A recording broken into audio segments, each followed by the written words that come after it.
How's everybody doing today? This is Corey Lee's Boxing, and we're back with another banger. So yeah, please smash the hell out of that like button and subscribe.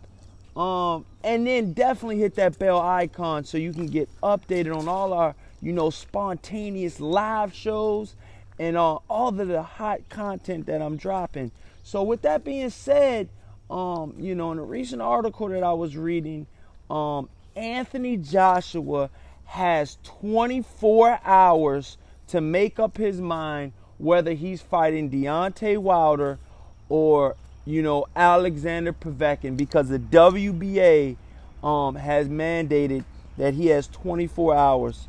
You know what I mean? And it's, it's due time. You know what I mean? We need to be hearing about a fight. Us as the fans, we need to hear, what's going on as well. But, the WBA is pretty much giving Anthony Joshua 24 hours, or the WBA is going to strip, Anthony Joshua of the WBA strap.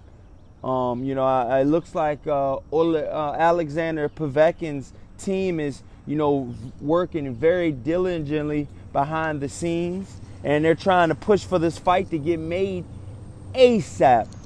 So yeah, in a recent article with Sky Sports, they're pretty much saying, and I quote, Anthony Joshua ordered by WBA to sign for Alexander Povetkin fight within 24 hours.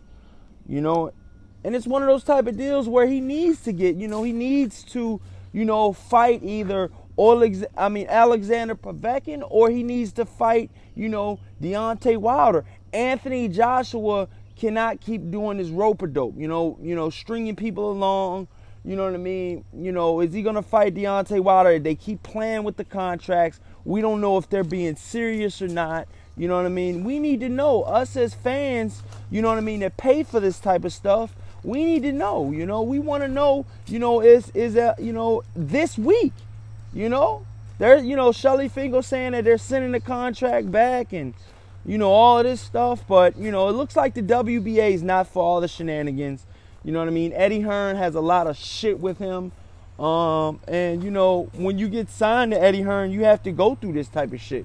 He's giving shitty negotiations. So the WBA is pretty much saying that, and I quote, they saying the WBA president, Gilberto Mendoza, had granted Joshua an extra month to continue talks for a fight with Wilder, but with a deal yet to be agreed, he was called on AJ to finalize bout with mandatory Alex. I mean, it's getting to a point now. Do you blame the WBA for doing what they're doing? I mean, they want a good fight as well. And, they're losing in sanctioning fees and all this other stuff, by not getting the fight done, and Eddie Hearn pretty much putting everybody through the gauntlet right now. You know what I mean? This is a fight that should have been made. Either the Wilder versus Anthony Joshua fight should have been made by now instead of all of these extra shenanigans. Or either the Alexander Povetkin fight should have been, made by now. You know what I mean?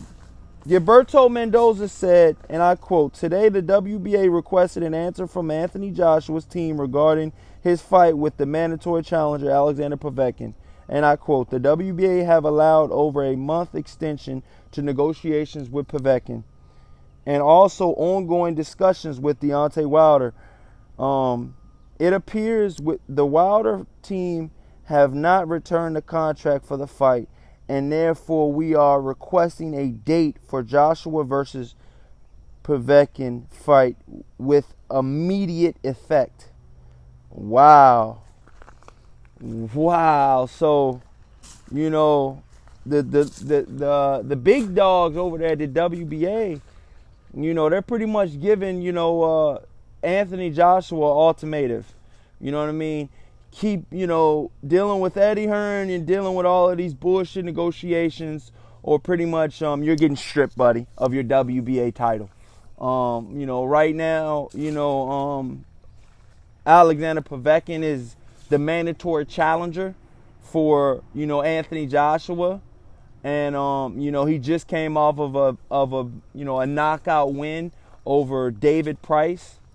And you know, like I said, you know, I'm not sure what exactly Alexander Povetkin did to deserve this, you know, shot. He's a 7-time drug, you know, pretty much drug test fail cheat. And you know, that's well known. You know, he plays around with, you know, needles or whatever have you, and you know, he's tested positive on numerous occasions. But yet, you know, he has $1 billion, you know, manager / promoter, and he gets put in these, you know, very high places, and you know, and they look past the drug cheats and, you know, the failed drug tests and any other sport. This guy be banned for a minimum of 2 years, a minimum. This guy is set free. Not only is he set free to keep fighting, he's set free to challenge Anthony Joshua for the WBA world title, not the regular title, the super title. So with that being said, let me know what you guys think in the comment section. Please smash the hell out of this like button and subscribe if you haven't. Definitely hit that bell icon. And until the next time, peace.